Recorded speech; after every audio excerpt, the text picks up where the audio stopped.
آل سیدنا و اصحاب سیدنا و مولانا محمد وسلم وصلی علیہ.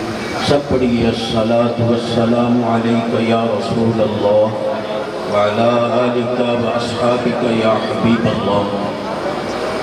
حضرت ابو زرعہ رضی اللہ تعالیٰ عنہ حضرت ابو ہریرہ رضی اللہ تعالیٰ عنہ سے روایت کرتے ہیں.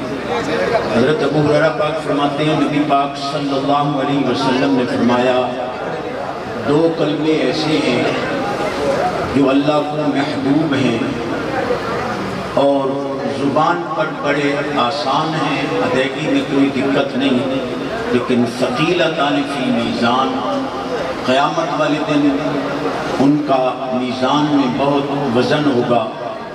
وہ دو کلمے سبحان اللہ و بحمدہ سبحان اللہ العظیم. نبی پاک علیہ السلام فرماتے ہیں جو بندہ ہر روز ان دو کلمات کو 100 مرتبہ پڑھ لے تو اس کے گناہ اگر سمندر کی جھاگ کے برابر بھی ہوں گے تو اللہ سارے کے سارے معاف فرما. الحمدللہ طلباء کرام کے ساتھ ساتھ میری سعادت اور خوش بختی ہے کہ مجھے ان اللہ کے پیاروں عزیز طالب علموں جو انشاءاللہ اپنی جگہ باقاعدہ ادارے قائم کریں گے اور درس نظامی پڑھائیں گے، ان کو حدیث پاک پڑھانے کی سعادت مجھے بھی نصیب ہوئی. اور اس موقع پر استاد العلماء شیخ التفسیر والحدیث حضرت علامہ قبلہ مفتی صغیر احمد صاحب نقشبندی مجددی جو چیچہ وطنی کے لیے الحمدللہ ایک ہیرا ہیں، ہر سال 20 علماء طلبات تیار کر کے قوم کو دیتے ہیں. اللہ آپ کی صحت عمر میں برکت عطا کرے اور اہل چیچہ وطنی کو دل سے ان کی قدر کرنے کی توفیق عطا فرمائے. دو چار ضروری باتیں حصول برکت کے لیے عرض کرتا ہوں. بخاری شریف کا اصل نام ہے الجامع المسند المختصر من امور رسول اللہ صلی اللہ علیہ وسلم و سننہ و ارکانہ. یہ اس کا اصل نام ہے.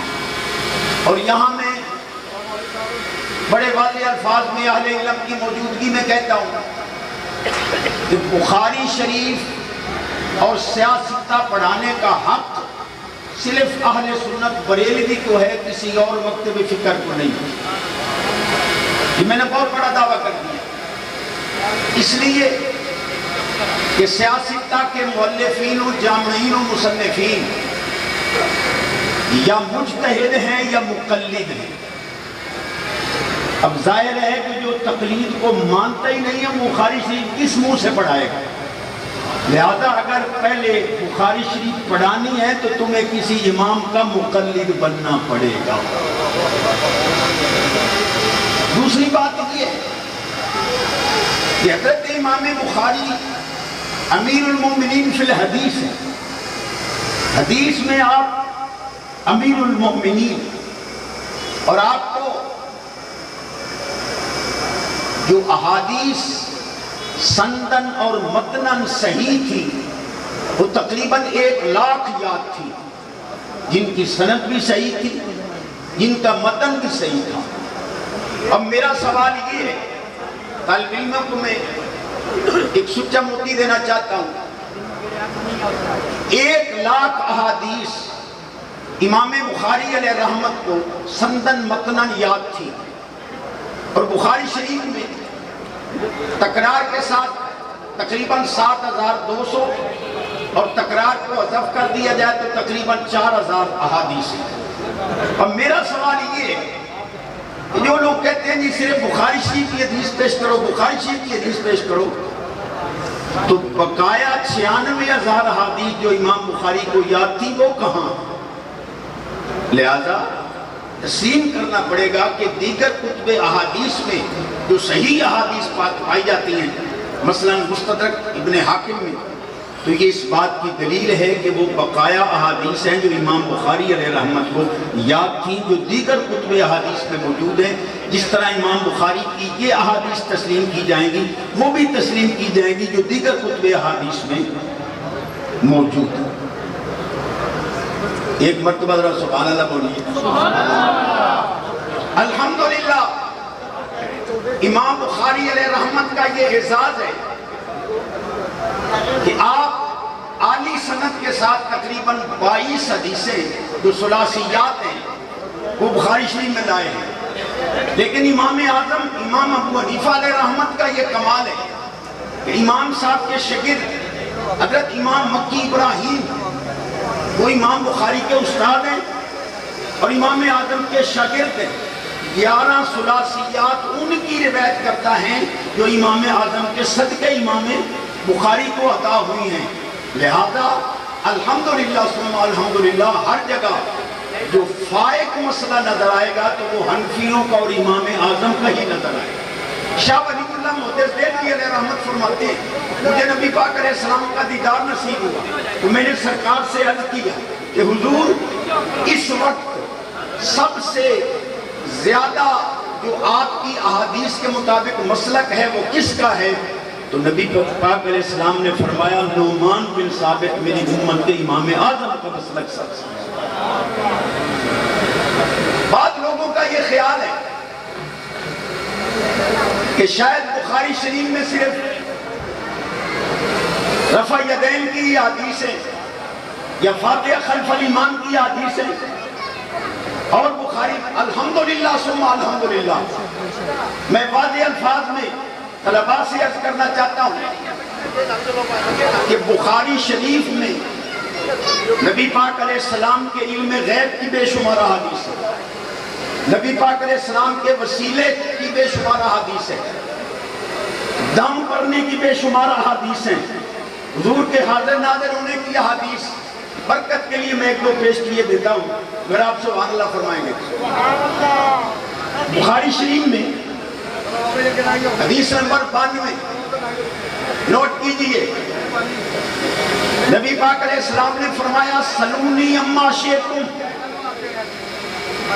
مجھ سے سوال کرو جو چاہتے ہو۔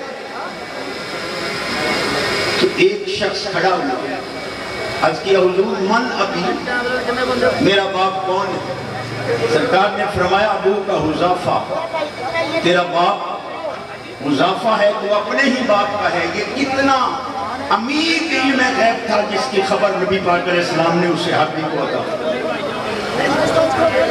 نبی پاک علیہ السلام نے فرمایا یہ حدیث ذرا توجہ سے، یہ حدیث بھی الحمدللہ بخاری شریف میں ہے اور 1344 حدیث۔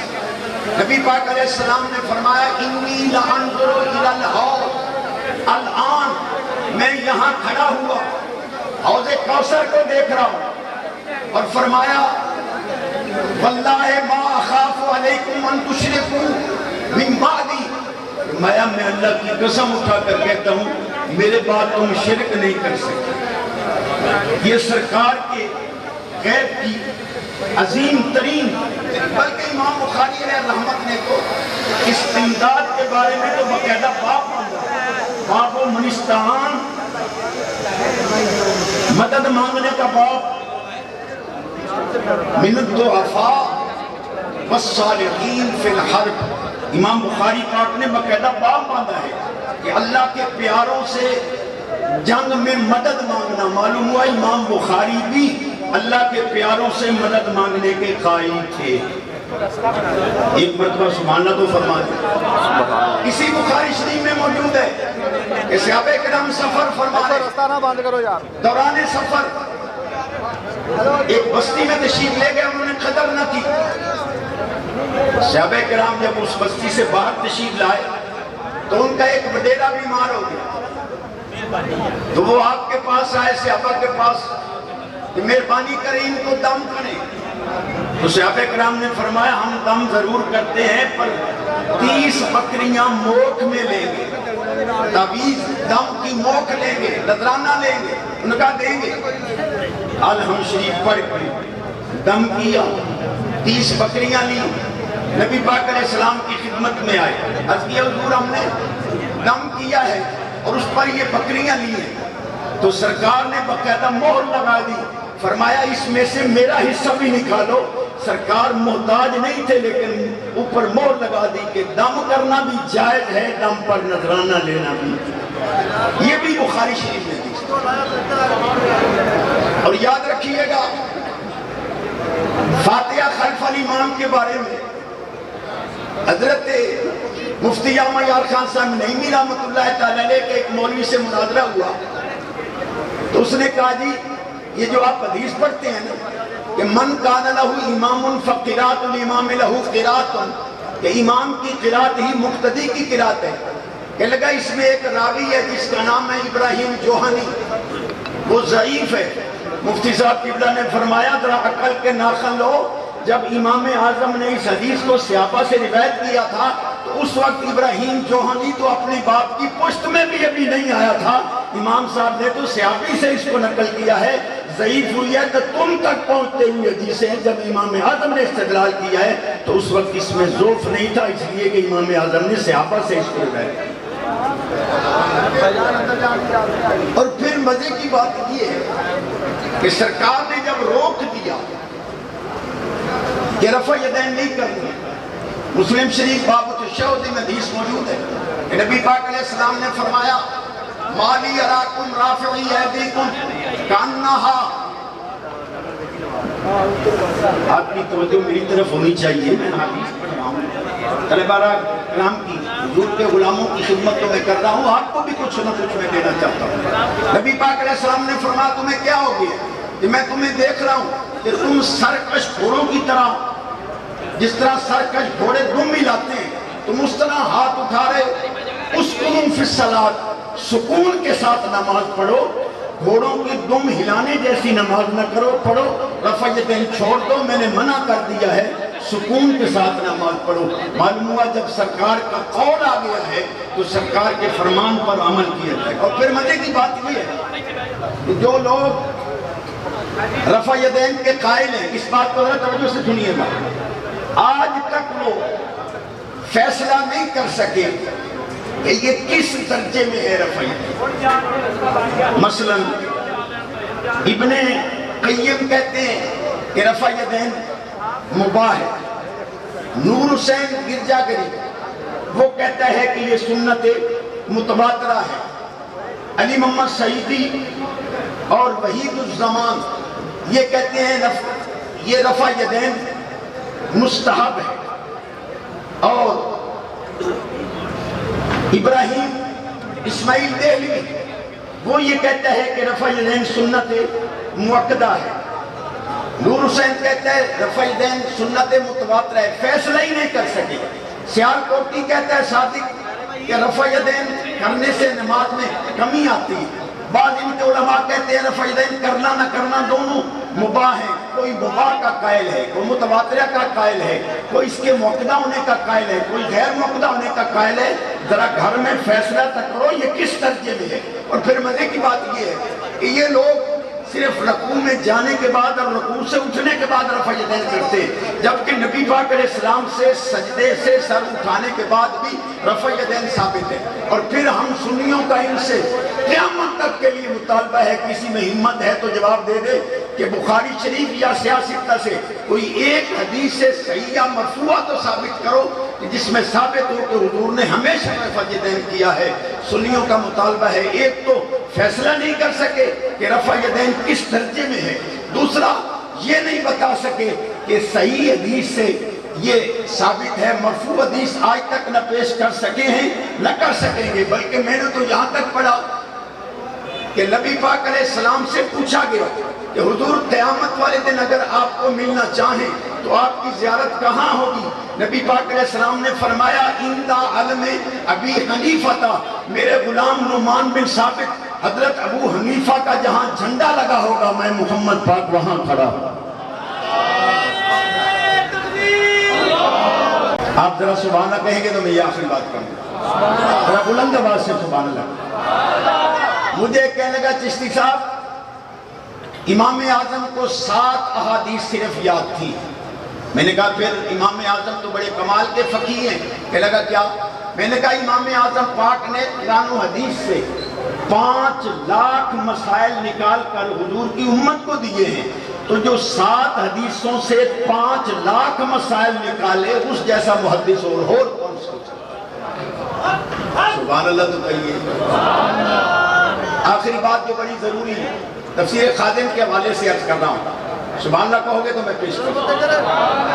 تفسیر خازن میں ہے کہ نبی پاک علیہ السلام کی ڈاچی گم ہو گئی، اونٹنی گم ہو گئی، تو سرکار نے صحابہ کو بھیجا جاؤ تلاش کرو۔ منافق کہنے لگے کہ ادھر کہتے ہیں سلونی اما شئتم، ادھر کہتے ہیں فواللہ ما تسلونی عن شیء فیما بینکم و بین الساعۃ الا نبأتکم بہ، کہ خدا کی قسم اٹھا کر کہتا ہوں اب سے لے کر قیامت تک جو پوچھو گے بتانے کے لیے تیار ہوں۔ ڈاچی کا پتہ ہی نہیں۔ سرکار کے فرمان جائیں، جن کو تلاش کرنے کے لیے بھیجا تھا ان کو واپس بلایا، فرمانے لگے یہ میرے علم پر منافقین اعتراض کر رہے ہیں، میں نے ماقات الاسباب حکم دیا تھا ڈاچی تلاش کرو، اب علی پاک بلال پاک تم چلے جاؤ، فلاں پہاڑ کے غار کے دروازے پر ایک درخت ہے، اس کی ٹہنی کے ساتھ میری ڈاچی کی مہار اڑی ہوئی ہے، وہاں سے لے آؤ تاکہ یہ منافقین میرے علم پر اعتراض نہ۔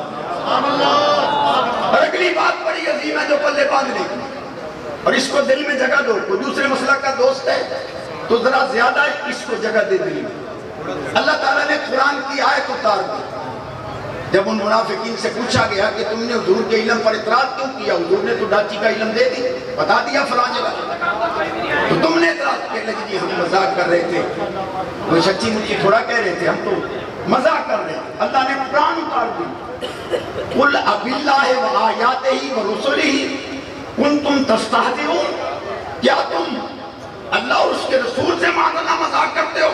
اگلا قرآن کا جملہ کوئی دوسرے مسلک کا آیا ہے، دل میں جگہ دے اس جملے کو، لا تعتذروا قد کفرتم بعد ایمانکم، تم نے ایمان کے بعد کفر کر لیا ہے میرے حبیب کے علم غیب پر اعتراض کر کے، اب تمہاری کوئی معذرت قبول نہیں ہے۔ مجھے وہی لوگ پسند ہیں جو میرے محبوب کے علم غیب کو تسلیم کرتے ہیں۔ جو جملہ میں دے رہا ہوں اس کو پلے باندھنا ہے، یہ بھی تفسیر خازن کے حوالے سے، اور میری سعادت ہے کہ الحمدللہ جیسے میں نے یہاں صاحب قبلہ کے طالب علموں کے ایک حدیث برکت علم کی پڑھائی ہو، یہی میرے بخشش کا سامان ہوگا، اور میں اتنا سعادت مند ہوں کہ میں نے مدینہ پاک میں بیٹھ کر بخاری شریف پڑھائی ہے سرکار کا ساتھ، اور یہ بھی میری سعادت بر سعادت ہے۔ مفتی صاحب قبلہ کو اللہ عمر خضری عطا کرے، یہ میرے شاگرد کے بھی شاگرد ہیں، اور یہ میرے لیے سب کچھ بخشش کا سامان ہے۔ آخری بات جو کر رہا ہوں، سبحان اللہ کہو گے تو میں کر رہا ہوں، بات بڑی عظیم ہے جو بغیر سبحان اللہ کے سنانے کی نہیں۔ نبی پاک علیہ السلام نے فرمایا فَلَبَذَهُ وَرَا ظَهْرِهِ، ایک وقت آئے گا کہ میری احادیث کریمہ کی لوگ قدر نہیں کریں گے، مات اللہ میری احادیث کریمہ کو پس پشت ڈالیں گے۔ اور اگلا جملہ بڑا عظیم ہے، نبی پاک علیہ السلام نے فرمایا سَعَا عَلَى جَارِهِ بِالسَّيْفِ وَرَمَاهُ بِالشِّرْكِ، ایک ٹولہ ایسا ہوگا تو دہشت گردی پھیلائے گا، اسلحے کی نمائش کرے گا، اور اگلا جملہ فرمایا میرے غلاموں پر شرک کا فتویٰ لگائے گا۔ اب آپ دیکھیں کون اسلحے کی نمائش کرتا ہے، کون دہشت گردی پھیلاتا ہے، کون اسلام کو بدنام کر رہا ہے، کون ہے جو شرک کا فتویٰ لگا رہا ہے۔ یہ جملہ بڑا عظیم جملہ ہے، حدیث کا جملہ ہے۔ سرکار نے فرمایا میرے غلاموں پر شرک کا فتویٰ لگائیں گے۔ آگے صحابہ پاک نے مسئلہ حل کرانے کے لیے سوال کر دیا، حضور یہ فرمائیں ایہما، ان دونوں میں سے اولا بالشرک، یہ ٹولہ جو شرک کا فتویٰ لگائے گا، حضور یہ بتائیں کہ فتویٰ لگانے والا مشرک ہوگا یا جن پر فتویٰ لگے گا وہ مشرک ہوں گے؟ سوال بڑا اہم تھا، ایہما اولا بالشرک، کہ حضور رما ہو کے شرک کا جو مصداق ہوگا، شرک کا جو فتویٰ لگائے گا، وہ فتویٰ لگانے والا مشرک ہوگا یا جن پر فتویٰ لگے گا وہ مشرک ہوں گے؟ سرکار کے قدموں کی دھول کو کروڑوں سلام۔ سوال ہوا رامی اویل مرمیو، لگانے والا مشرک ہے یا جس پر فتویٰ لگایا گیا وہ مشرک ہے؟ نبی پاک نے واضح الفاظ میں فرمایا الرامی، جن پر فتویٰ لگے گا وہ مشرک نہیں ہوں گے، جو فتویٰ شرک کا لگائیں گے وہ خود مشرک ہیں۔ لہذا ثابت ہوا حدیث پاک کی روح سے کہ جو اہل سنت کو مشرک کہتے ہیں وہ خود مشرک ہیں۔ حضور کی حدیث کے مطابق سرکار کے امتی اہل سنت شرک نہیں کر سکتے کہ میں نے ابھی حدیث بخاری شریف سے پڑھی ہے۔ سرکار فرماتے ہیں واللہ ما خاف علیکم ان تشرکوا، فرمایا میں قسم اٹھا کر کہتا ہوں میری امت کبھی شرک کر سکتی نہیں۔ حضرات محترم، کوئی وقت کا تحمل ہے، میں نے صاحب قبلہ سے عرض کیا تھا میں نے اور جگہ پہنچنا ہے، لیکن میرا ضمیر مطمئن ہے کہ میں نے مختصر انداز میں آپ کے دامن میں ڈال بہت خوش دیا ہے۔ میرے رفیق سفر قاری جاوید احمد سلطانی 3 مصرے عطا کرتے ہیں، جو گاڑی چلا کے آئیں اور آگے مجھے لے جانا ہے، پھر معززین ہی معززین کی قدر کرتے ہیں۔ میں بار دیگر مفتی صاحب قبلہ کا شکریہ ادا کرتا ہوں، بھائی قرآن شفیع صاحب کا شکریہ ادا کرتا ہوں، دیگر علماء کرام کا کہ مجھے یہ سعادت بخشی جو میری بخشش کا سامان بنے گی۔ طلباء کرام کو کروڑوں مبارکیں جن کو اللہ نے علم نافع اور عمل صالح عطا کیا ہے، اللہ سب کو بڑی قدری عطا کرے۔ فقیرانہ صدا کر چلے، خوش رہو ہم فقیر، دعا کر چلے، وما علیہ الا البلاغ المبین۔